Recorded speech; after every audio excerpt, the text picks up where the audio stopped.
Mas esse gráfico é um gráfico que explica 90% do que é hoje implantodontia. Estabilidade primária, estabilidade secundária. Estabilidade primária dada pelo formato do implante. Por isso é que ele tem um formato de parafuso. Porque se não fosse isso, não precisava. Quantos implantes você já deve ter colocado daquele implante antigo que entrava batido, que ele era redondo, cônico e com a ponta? Eu não sou da sua idade, rapaz. Uai. Então, esse implante, ele era feito... Era o friccional. Friccional. Era um alvéolo subfresado, mas não tinha rosca. A estabilidade primária dele se dava sob a subfrejagem. Então, se antigamente, você concorda comigo que a gente colocava um implante com 75 a 100 newtons de força, e aí eu volto lá no básico, às vezes eu pergunto pro meu aluno, o que é newton por centímetro? Ele não sabe me responder. E já passou da escola, E já passou da escola, porque isso é segundo grau. Isso é fundamental. E aí a gente tem que sentar e explicar. Newton deve revirar, né? Deve revirar. E você colocava um implante, por exemplo, com 100 newtons de força, você estava achando o quê? Melhor coisa do mundo. Mas a gente esquecia de um princípio biológico que o osso, quando é comprimido, reabsorve. Ele é substituído e ele passa pelo aquele processo inflamatório que eu acabei de citar lá atrás. Então ele vai ser substituído por um osso novo após degradação por duas células. Osteoblasto, que faz, osteoclasto, que tira.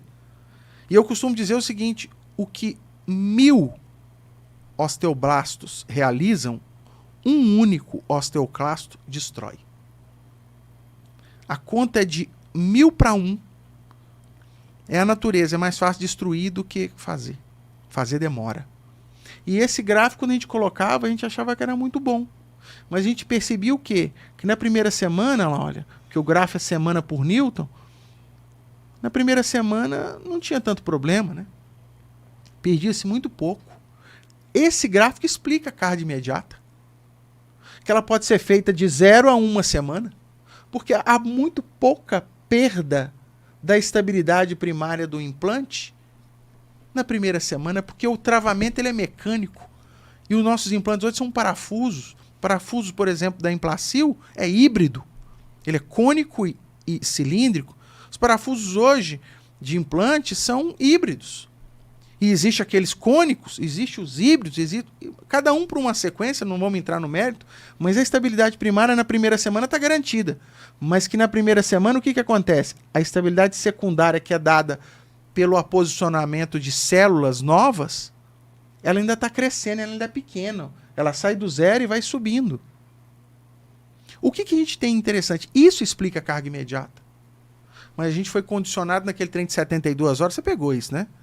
Os protestos ficavam doidos para entregar uma carga imediata com 72 horas. O primeiro protocolo que eu fiz foi aquela loucura, doideira. O cara parava com o laboratório de prótese na porta do seu prédio e era aquele corre-corre, sobe, prova, desce, solda, volta. Hoje, tá explicado. Eu posso começar uma carga imediata no dia 0 e terminar no dia 1. Ou no final da primeira semana. Começa na segunda e entrego na sexta.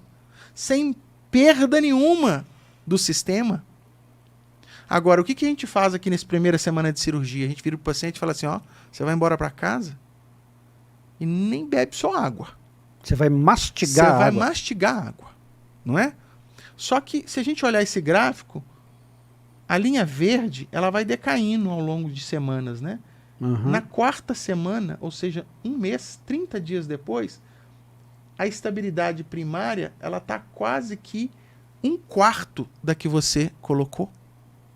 Mas, em compensação, a estabilidade secundária dada pelo osso novo, pelaquela posição óssea, ela está 1/4 a mais do que quando você colocou. Então, o ponto crítico hoje dos nossos implantes, independente de marca, é com quantos dias? 30 dias. Isso é 30 dias, não sou eu que estou falando. Isso é literatura com fundamento, não é um artigo de revista da esquina, e nem matéria paga. É artigo que é bem escrito e traduzido e pesquisado, e eu tenho isso aqui, ó. Quando que seu paciente não tem que mastigar? É aqui, ó.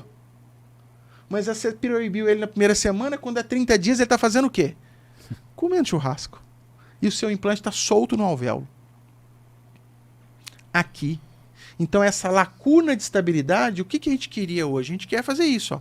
Eu quero usar geometria e superfície para me melhorar essa lacuna de estabilidade. Para entender isso tudo, nós levamos muito tempo. Eu estou te mostrando um artigo de 2005, mas a revisão dele é de quase 12 anos. Se eu não me engano, é quase 12 anos. O ponto crítico para todo mundo é aqui. Ó. Não importa a empresa, não. Por isso que eu falo, qual sistema você trabalha? Com o que eu gosto. Que eu tenho mais facilidade. Ah, mas o outro é melhor? Não. É feito de titânio? É. A superfície está tratada? Tá. Então vai funcionar. A não ser as nuances mecânicas, que aí é de empresa para empresa. Né? Alguns ferramenteiros gostam de trabalhar com uma ferramenta, outros com outras. Né? Mas o ponto crítico está aqui. Então, tudo que eu fizer dentro desses dias aí, eu consigo dar notícia dessa lacuna de estabilidade. Eu consigo mexer dentro dessa lacuna de estabilidade. E, ao mesmo tempo, essa estabilidade ela é dada e ela vai chegar, às vezes, nem perto do que eu tive de estabilidade primária, mas ela é duradoura. O parafuso não importa mais. O que importa é a minha interação entre a interface entre o biomaterial, que é titânio, e o meu osso. E que é dinâmico.